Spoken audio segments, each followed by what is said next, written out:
سائل کو دوبارہ اسی دروازے پہ دستک دیتے ہوئے شرم محسوس ہو، حاتم نے دوسرا دروازہ بھی بنا رکھا تھا، وہی سائل دوسرے در پہ آتا، دستک دیتا، پھر حاتم عطا کرتا، پھر شرم نہ آئے تیسرے دروازہ بنا رکھا تھا۔ یوں ایک مانگنے والا، توجہ کیجیے گا، سخاوت اور سماحت، مولا یوں ایک مانگنے والا حاتم سے 40 دروازوں پر آ کر 40 مرتبہ لیتا تھا، حاتم 40 مرتبہ اسے عطا کرتا تھا۔ یہ اتنا سخی تھا، مسکرائے، فرمایا یہ حاتم تائی کی سخاوت تھی کہ ایک سائل کو 40 دروازوں سے الگ الگ عطا کیا کرتا تھا۔ ہمارے محمد اتنے سخی ہیں کہ مانگنے والے کو ایک در سے اتنا دے دیتے ہیں، پھر کسی در کا محتاج نہیں۔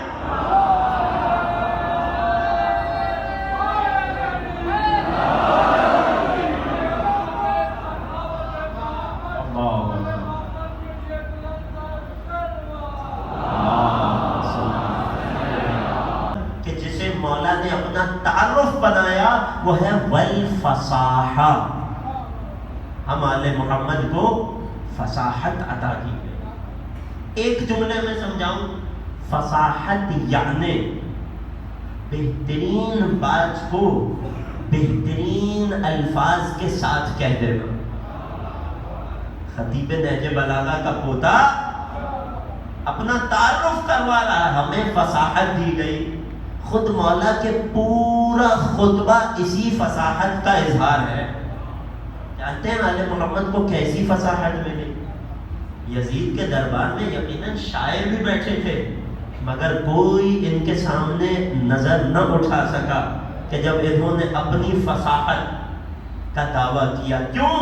کیونکہ لوگوں نے سن رکھا تھا کہ ایک روز علی مسجد نبوی میں تشریف لائے، اصحاب کا مجمع ہے، بحث ہو رہی ہے۔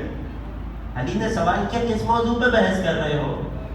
کہنے لگے یا علی بحث یہ ہو رہی ہے کہ وہ کون سا، توجہ کیجئے گا، وہ کون سا حرف ہے کہ جو کلام عرب میں سب سے زیادہ استعمال ہوتا ہے، وہ کون سا حرف ہے کہ جس کے استعمال کے بغیر کوئی ایک جملہ پورا نہیں کر سکتا۔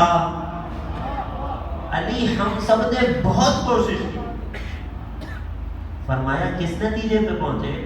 ابھی علی مسجد میں آئے ہیں، اے علی کل سے بحث جاری ہے، کل سے گفتگو جاری ہے، ہم سب رات میں گھروں کو لوٹے، خوب سوچا، خوب فکر کی، تدبر کیا، آج دوبارہ جمع ہوئے ہیں اور اس نتیجے پر پہنچے ہیں کلام عرب میں حروف میں الف وہ حرف ہے کہ جس کے بغیر کوئی شخص ایک جملہ بھی مکمل نہیں کر سکتا۔ ہم سب نے کوشش کر لی مگر الف کے بنا کوئی جملہ نہ کہہ سکا۔ علی نے فقط سنا تھا، گھر جا کر تیاری نہ کی، وہیں سے مسجد نبوی کے منبر پہ تشریف لے گئے اور ایک مکمل خطبہ دے دیا۔ پورے خطبے میں کہیں حرف الف نہ آیا۔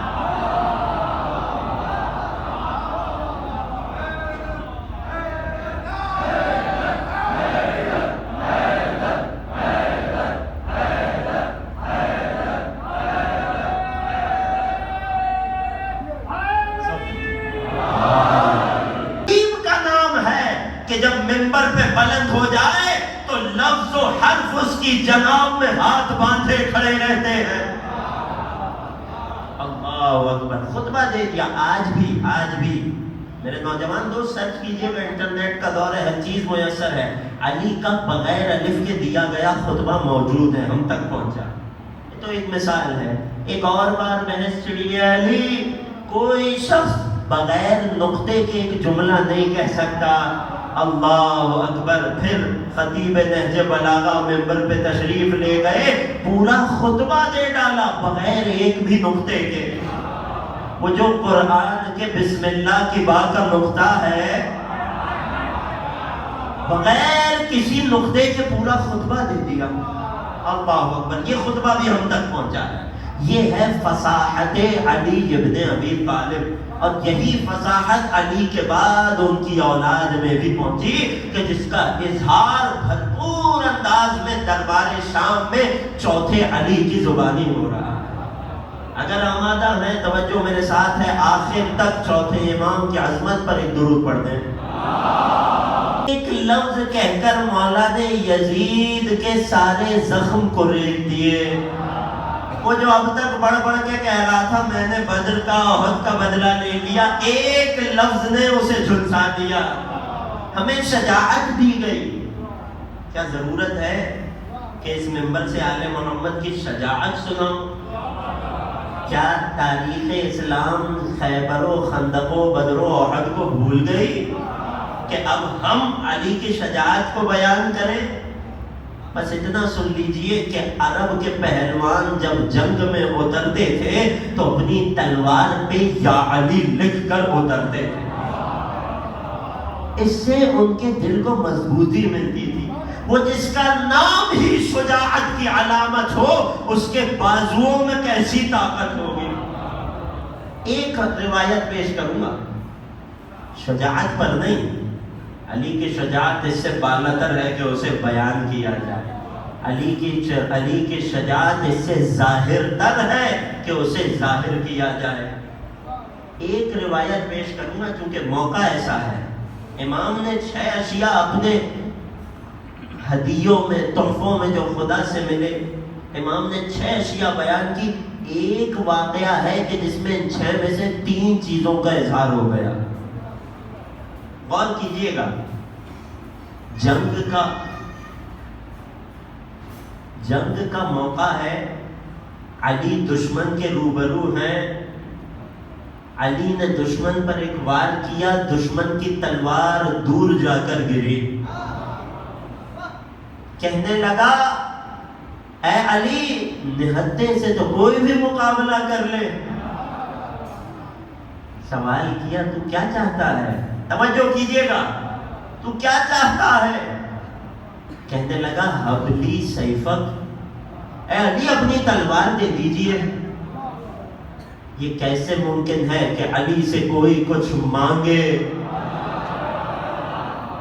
اور علی عطا نہ کرے؟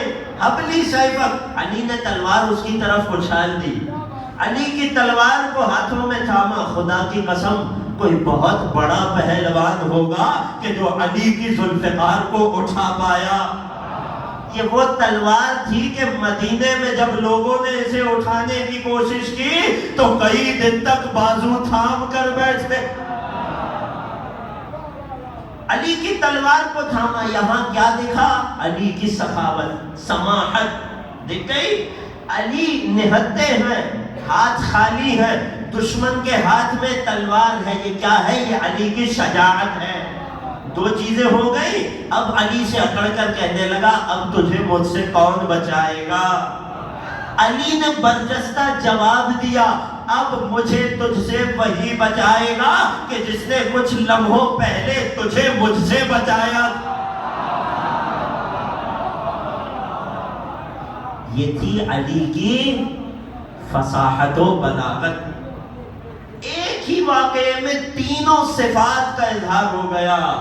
جب علی سے اس جملے کو سنا لرز گیا، تلوار چھوڑ کر قدموں میں پڑ گیا، علی کا چاہنے والا مرید بن گیا۔ درود پڑھ دیجیے علی کی عظمت پر۔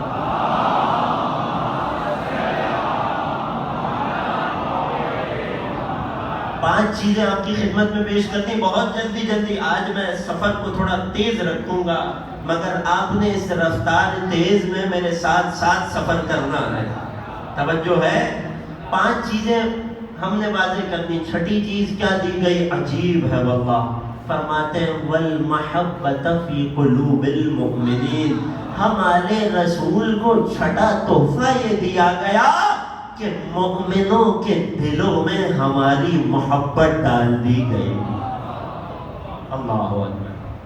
یہ یوں ہی نہیں تھا، یہ ابراہیم کی دعا تھی کہ جس کی قبولیت یوں ہوئی کہ محمد و آل محمد کی محبت اللہ نے سب کے نہیں، کچھ خوش نصیبوں کے دل میں ڈال دی کہ جنہیں بعد میں مومن کہا گیا۔ اللہ اکبر۔ وہ جن کے دلوں میں کل ایمان کی محبت آ جائے انہی کو مومن کہتے ہیں۔ یہ کون سی دعا تھی؟ جب ابراہیم اللہ کا گھر بنا رہے تھے تو اللہ سے اپنے گھر والوں کے لیے دعا کر رہے تھے. فجعل، قرآن کی آیت، فجعل افئدۃ من الناس تہوی الیہم. اے خدا میں دعا کر رہا ہوں، اے خدا لوگوں کے نہیں، توجہ ہے، اے خدا لوگوں میں سے کچھ کے دلوں کو. ابراہیم جانتے تھے یہ اتنا بڑا تحفہ ہے کہ ہر کسی کے نصیب میں نہیں ہے. اس تحفے کے لیے خون کی طہارت شرط ہے. متفق ہیں؟ اے خدا لوگوں میں سے کچھ کے دل میں، کچھ کے دلوں کو تہوی الیہم، میری آل میری نسل کی طرف جھکا دے. خدا نے ابراہیم کی دعا کو جانتے ہیں کیسے پورا کیا؟ ہم میں سے فرش اعلیٰ پہ بیٹھا ایک ایک شخص ابراہیم کی اس دعا کا نتیجہ ہے. اللہ اکبر. شیعتنا منا، ہمارے شیعہ ہم میں سے ہیں، ہم سے ہیں. خلقوا من فاضل طینتنا، انہیں ہماری بچی ہوئی خاک سے پیدا کیا گیا. نتیجہ کیا ہے؟ اثر کیا ہے؟ یفرحون لفرحنا ویحزنون لحزننا، ہماری خوشی میں خوش ہو جاتے ہیں، ہمارے غم میں غمگین ہو جاتے ہیں. یہ کیا ہے؟ یہ وہی محبت ہے کہ جس کا اعلان دربار شام میں چوتھے امام کر رہے ہیں. مومنوں کے دلوں میں اللہ نے ہماری محبت کو ڈال دیا. یہاں ایک جملہ حوالے کر دوں عزیزو، ایک طرف چہردہ معصومین کی محبت ہے، ایک طرف اہل بیت کی محبت ہے، اور دوسری طرف خاص عشق حسین ہے کہ جس کے بارے میں نبی فرماتے ہوئے نظر آئے، چھٹے سرکار فرماتے نظر آئے، ان لجدی الحسین فی قلوب المؤمنین حرارت لن تبرد ابدا. عمومی طور پر اہل بیت کی محبت ایک طرف، مگر ہمارے جد حسین کے لیے اللہ نے مومنوں کے دلوں میں ایک ایسی حرارت و گرمی کو رکھ دیا جو قیامت تک ٹھنڈی نہ ہو پائے.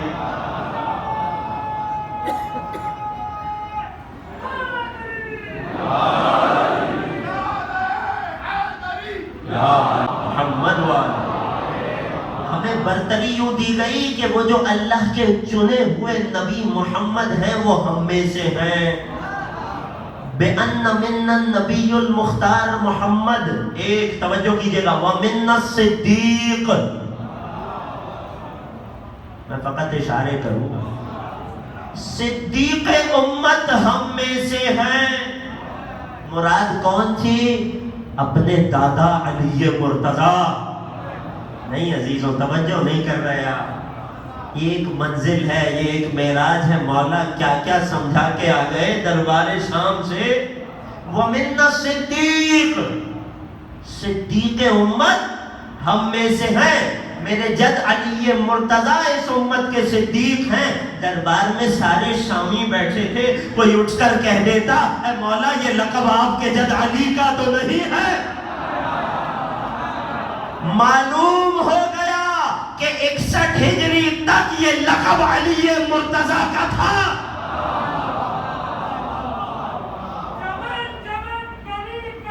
علی علی علی علی علی علی علی علی علی علی علی. بسم اللہ. علی علی علی علی.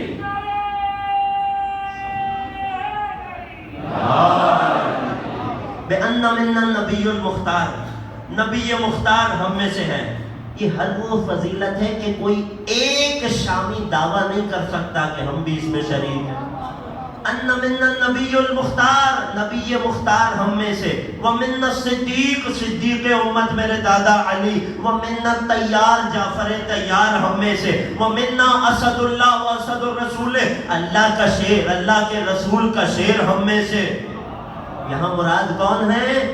حضرت حمزہ سید الشہداء کے جو کربلا سے پہلے تک سید الشہداء تھے، کہ جن پر رسول نے گریہ کیا تھا. کتنے ہو گئے؟ منا النبی المختار، منا الصدیق، منا الطیار، منا اسد اللہ و اسد رسولہ. پھر فرماتے ہیں ومنا صبطا هذه الامہ، وہ جو رسول کے دو نواسے ہیں کہ جنہیں رسول نے اپنی آل اور اپنا بیٹا کہا ہے، وہ حسن و حسین بھی ہم میں سے ہیں.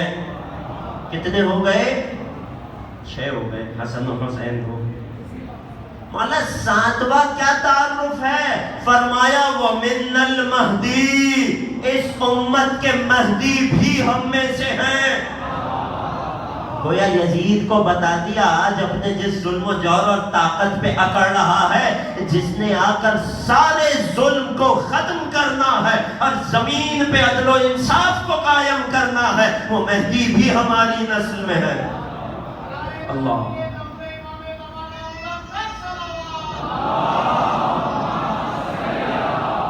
صفات گنواتا ہے، نام نہیں بتاتا.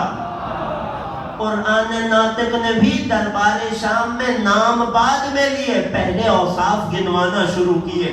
جب مولا نے اپنے نسب کو بتانا شروع کیا تو ایک مرتبہ ارشاد فرمایا انا ابن مکہ و منا، انا ابن زمزم و صفا، میں مکہ و منا کا بیٹا ہوں، میں زمزم و صفا کا بیٹا ہوں. انا ابن من حمل الرکن باطراف الردا، میں اس کا بیٹا ہوں کہ جس نے حجر اسود کو اپنی چادر میں اٹھایا تھا.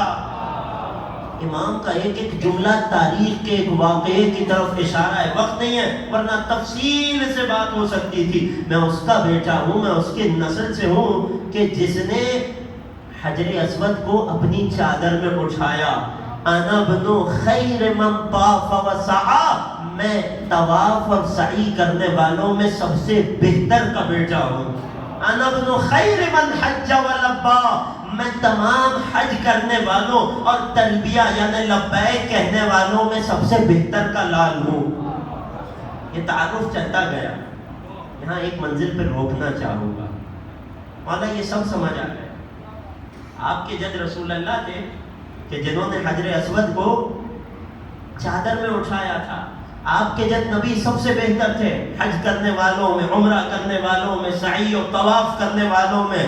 انا ابن من حمل بالبراق الى الهوى، میں اس کا بیٹا ہوں کہ جسے براق پر آسمانوں کی سیر کو بلایا گیا.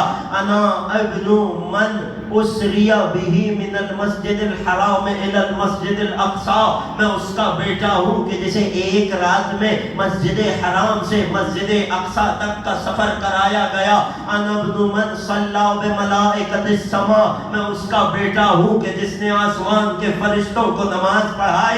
انا ابن من دنا فتدلی، میں اس کا بیٹا ہوں. انا ابن من حملہ الجبرائیل الى سدرۃ المنتہی، میں اس کا بیٹا ہوں کہ جسے جبریل سدرت منتہا تک لے گئے. انا ابن من دنا فتدلی، میں اس کا بیٹا ہوں کہ جو معراج پر خدا کے قریب سے قریب تر ہوا. فکان قاب قوسین او ادنا، یہاں تک کہ 2 کمانوں یا اس سے کم کا فاصلہ رہ گیا. فاوحا الیہ الجلیل ما اوحا، میں اس کا بیٹا ہوں کہ جس کی جانب معراج پر اللہ نے وہ وحی کی جو وحی کرنا چاہی. مولا یہ سارے فضائل نبی سمجھ آ گئے. یقیناً یہ ساری باتیں آپ کے نانا کے لیے ہیں، مگر مولا یہ کیا مطلب ہوا؟ انا ابن مکہ و منا. تھک گئے ہیں میں بات کو سمجھ. انا ابن مکہ و منا، یہ نہیں کہا میں مکے میں رہنے والے کا بیٹا ہوں، میں مکہ کا لال ہوں، میں منا کا فرزند ہوں. انا ابن زمزم و صفا، میں زمزم کا بیٹا ہوں، میں صفا کا بیٹا ہوں. مولا کیا مطلب ہے؟ اگر یہ سمجھ آ گیا خدا کی قسم پورا نسب امام میں سے ایک جملے میں چھپا ہے. میں مکہ و منا کا بیٹا ہوں، میں زمزم و صفا کا بیٹا ہوں. اس کے لیے آپ کی خدمت میں ایک مثال دوں گا. جبلا تشریف فرمائیں، ان سے تعین چاہوں گا. ایک قاعدہ ہے، ایک لفظ ہے، ایک اصطلاح ہے، عربی میں بھی استعمال ہوتی ہے، اردو میں بھی استعمال ہوتی ہے، جسے کہتے ہیں مجاز. اگر آپ کو زید کی بہادری بتانی ہو تو آپ کہتے ہیں زید شیر ہے. کیا مطلب ہے؟ زید حقیقت میں شیر نہیں ہے، زید کی کوئی دم نہیں ہے. زید کو اس کی بہادری کی وجہ سے مجازن شیر کہا جا رہا، حقیقتاً نہیں کہا جا رہا۔ جو شعری ذوق ذرہ برابر بھی رکھتے ہیں انہوں نے لفظ مجاز سنا ہوگا، توجہ ہے؟ کسی بھی لفظ کو توجہ کیجیے، تھوڑی سی گہری بات ہے مگر پوری فضیلت کا سمندر چھپا ہے اس ایک بات میں۔ جب کسی لفظ کو کسی معنی کے لیے مجازن استعمال کرنا ہو تو اس کی کچھ شرائط ہے، کچھ اسباب ہیں، کچھ وجوہات ہیں، کچھ تعلق ہوتا ہے اس لفظ کے حقیقی معنی اور مجازی معنی میں کہ جس بنا پر اس لفظ کو اس معنی میں مجازن استعمال کیا جائے۔ میں مثال دیتا ہوں، امام بارگاہ کے باہر کوئی کھڑا ہو، آپ اسے بلانے جائیں گے، کہیں گے فرش عزا پہ آ جائیے۔ آپ اسے فرش عزا سے پہلے تو محفل کے اندر بلا رہے ہیں، محفل میں دیواریں بھی ہیں، توجہ ہے، دروازے بھی ہیں، صحن بھی ہے، عرش یعنی سٹیج بھی ہے، اور یہ فرش عزا بھی بچھا ہوا ہے۔ آپ یہ نہیں کہتے محفل میں آ جائیے، آپ یہ نہیں کہتے محفل کی دیوار پہ آ جائیے، دروازے پہ آ جائیے، نہیں، فرش عزا پہ آ جائیے۔ مثال واضح ہو گئی؟ ایک اور مثال، کوئی کرسی خالی ہو، آپ نے کسی بزرگ کو بلانا ہو، جناب آئیے آپ کی سیٹ خالی ہے، جبکہ کرسی فقط سیٹ نہیں ہے، بازو بھی ہیں، پائے بھی ہیں، ٹیج بھی ہے، سیٹ بھی ہے، مگر آپ جب کہیں گے تو کیا کہیں گے؟ عزیزوں توجہ ہے آخر والوں کی، کچھ حوالے کرنا چاہ رہا ہوں، کہیں آپ کو اپنے ساتھ ایک منزل پر پہنچانا چاہ رہا ہوں۔ جناب آپ کی سیٹ خالی ہے، خالی تو پایا بھی ہے، خالی تو دستے بھی ہیں، خالی تو ٹیک بھی، آپ کی سیٹ خالی ہے۔ ایک اور مثال دوں، عرب میں جب یہ کہا جاتا ہے کہ غلام آزاد کرو تو جملہ استعمال ہوتا ہے اعتق رقبہ۔ اعتق یعنی آزاد کرو، رقبہ یعنی گردن، جو پہنچتا جائے۔ انا ابن زمزم و صفا کو سمجھا رہا ہوں، انا ابن مکہ و منا کو سمجھا رہا ہوں۔ جب غلام آزاد کرنے کا کہا جاتا ہے تو کیا کہتے ہیں؟ گردن آزاد کرو، توجہ ہے؟ گردن کیوں آزاد کرو؟ ہاتھ بھی تو آزاد ہوگا، پیر بھی تو آزاد ہوں گے، شکم اور سینہ بھی تو آزاد ہوگا، نہیں کہا جاتا ہے گردن آزاد کرو۔ یہ کیا تعلق ہے کہ غلام کو گردن سے تعبیر کیا جا رہا ہے؟ یہ نہیں کہا جا رہا ہے اعتق العبد، غلام کو آزاد کرو، بلکہ کہا جا رہا ہے اعتق الرقبہ۔ پورے غلام کے لیے ایک گردن کا لفظ استعمال ہو رہا ہے، پوری کرسی کے لیے ایک سیٹ کا لفظ استعمال ہو رہا ہے، پورے امام بارگاہ کے لیے ایک فرش عزا کا لفظ استعمال ہو رہا ہے۔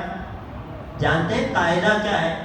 کہ اگر کسی کل میں، کسی چیز میں اس کا کوئی ایک جز، میں حوالے کر رہا ہوں جو پہنچتا جائے، اگر کسی پورے وجود میں اس کا کوئی ایک جز اتنی زیادہ اہمیت رکھتا ہو کہ اگر اس جز کو نکال دیا جائے تو پورا وجود ختم ہو جائے، تو یہ قاعدہ ہے فصاحت و بلاغت کا کہ جب بھی اس شے کو یاد کیا جائے اسی جز سے یاد کیا جائے۔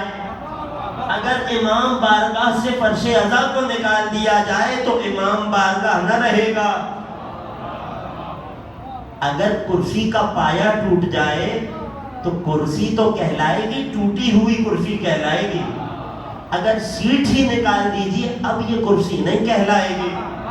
غلام کا ہاتھ کٹ جائے پھر بھی غلام زندہ رہے گا، پیر کٹ جائے پھر بھی زندہ رہے گا، اگر گردن کٹ گئی تو زندہ نہ رہے گا۔ یہ جز اتنا اہم ہے اس پورے وجود میں کہ پھر پورے وجود کو اسی سے تعبیر کیا جاتا ہے۔ اب سمجھ آیا میرے مولا چوتھے امام نے اپنے آپ کے لیے یہ کیوں کہا انا ابن مکہ و منا، میں مکہ و منا کا بیٹا ہوں؟ کیوں؟ کیونکہ سمجھانا چاہ رہے ہیں اے لوگوں مسلمانوں، میں اس کا بیٹا ہوں کہ اگر مکہ و منا میں وہ نہ ہوتا تو مکہ و منا بھی کچھ نہ ہوتا۔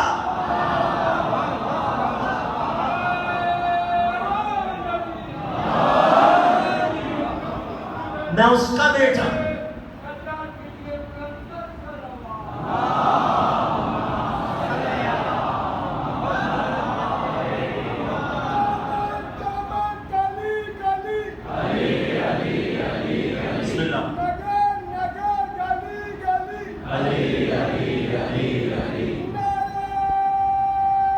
آخر والے افراد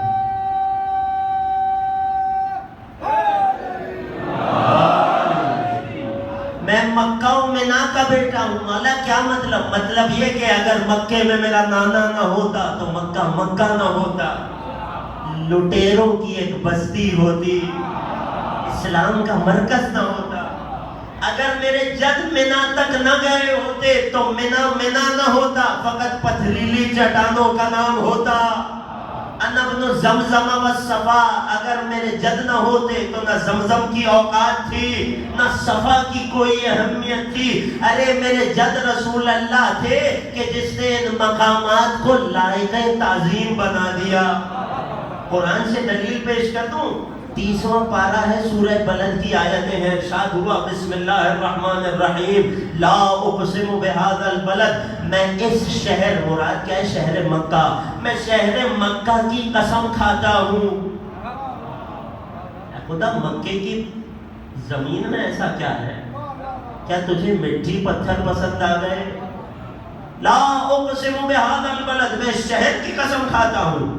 اگلی آیت میں وجہ بتا دی، وَأَنْتَ حِلٌّ بِهَذَا الْبَلَدِ، اس لیے کھا رہا ہوں کہ اے میرے حبیب یہ آپ کا شہر ہے، آپ اس شہر میں بستے ہیں، اس وجہ سے یہ شہر اتنا معزز ہے۔ وَوَالِدٍ وَمَا وَلَدٍ، اور میں قسم کھاتا ہوں ایک باپ کی اور اس باپ کے ایک بیٹے کی کہ جو اسی مکہ میں بستے ہیں۔ مفسروں نے لکھ دیا کہ یہاں وہ کہ جو اس مکے میں بستے ہیں رسول ہیں، جو باپ ہیں ابو طالب ہے، جو بیٹا ہے علی ابن ابی۔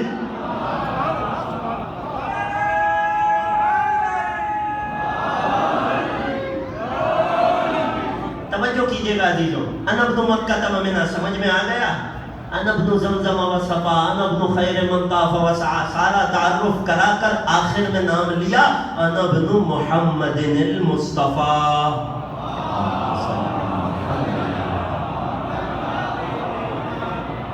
اب اس کے بعد نانا کا تعارف ہو گیا، اب دادا کے تعارف کی باری ہے۔ جس جملے سے مولا نے تعارف کا آغاز کیا، میں قربان ہو جاؤں خطبے کے سے ایک جملے پر، جب رسول سے اپنا تعارف کرا دیا، نسب کو آگے بڑھایا، فرمانے لگے انا ابن من ضرب خراطیم الخلق حتی قالوا لا الہ الا اللہ۔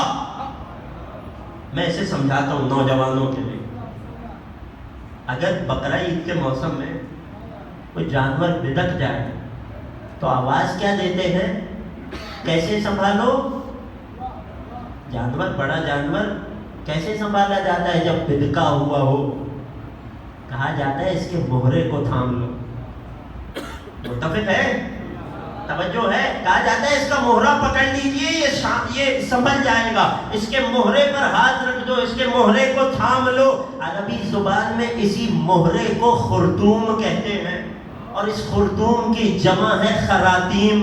میرے مولا فرماتے ہیں انا ابن من ضرب خراطیم الخلق حتی قالوا لا الہ الا اللہ، ارے میں اس کا بیٹا ہوں جو ساری مخلوق کے مہروں کو مارتا رہا جب تک انہوں نے لا الہ الا اللہ نہ کہا۔